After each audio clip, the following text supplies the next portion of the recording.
Hi, I'm Ben Leichtling, president of Bullies Be Gone. We're going to talk about how to get the bullies gone from your life. Specifically, we'll talk about how to recognize and stop covert, sneaky bullies and narcissistic control freaks at work.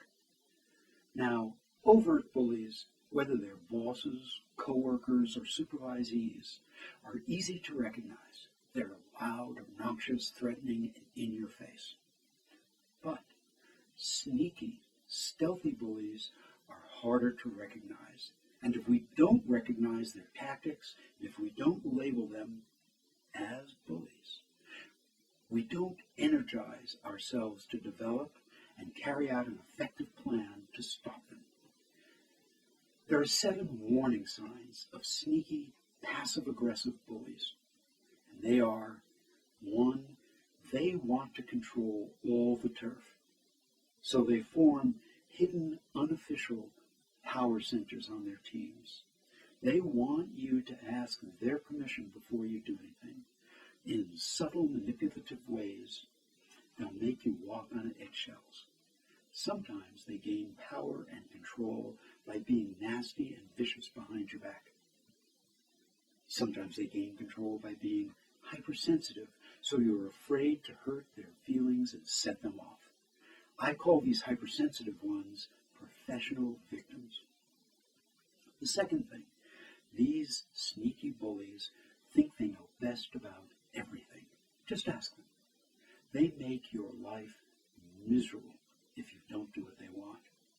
With a seemingly friendly smile, they point out your mistakes and failings, especially in public.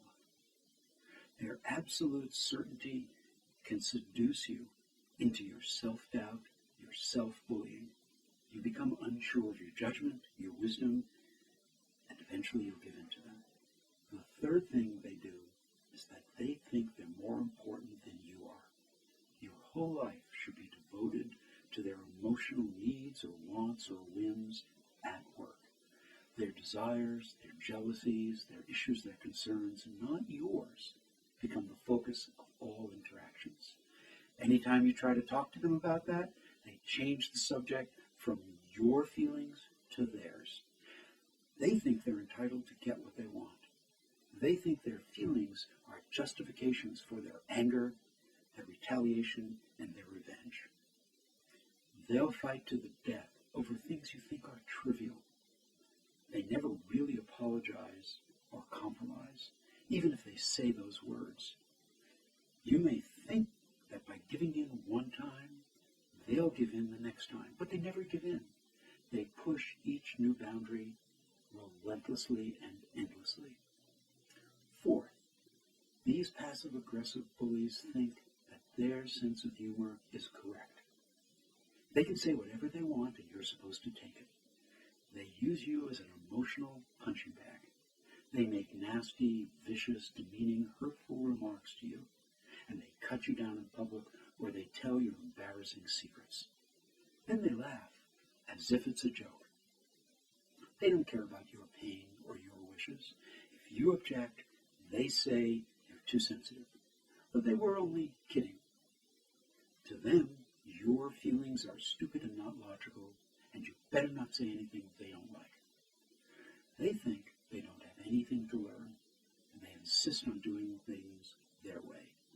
Fifth, everyone is a pawn in their game.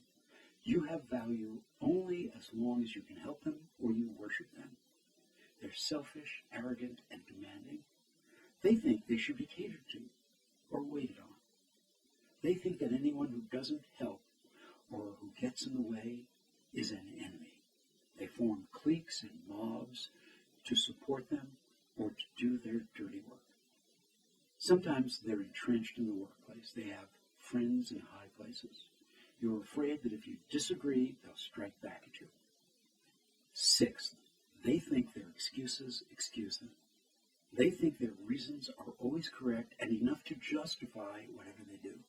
If you don't agree, you simply don't understand or you're evil. These self-deluded narcissists think their jealousy, anger, and hatred Their manipulation and backstabbing are not bad characteristics.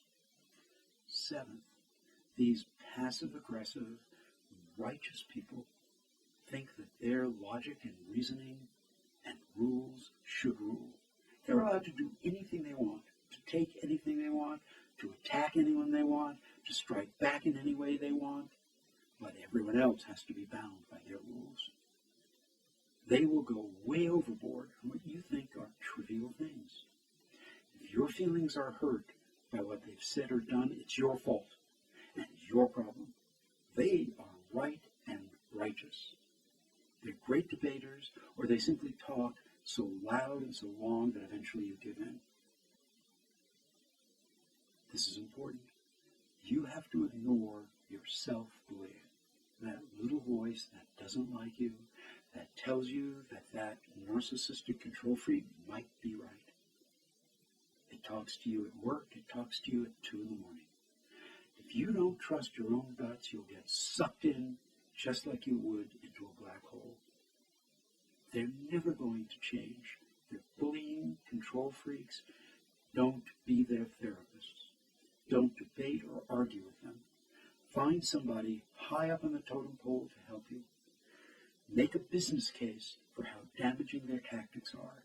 Get allies who also want to stop them. Shine a light on their tactics and their cliques. If we don't stop bullies, they'll think we're easy prey. And like sharks, they'll go after us more. Since all situations are different, please call me at 1-8778-BULLIES. That's 1-8778-BULLIES. So we can create a plan that will be effective in your specific situation.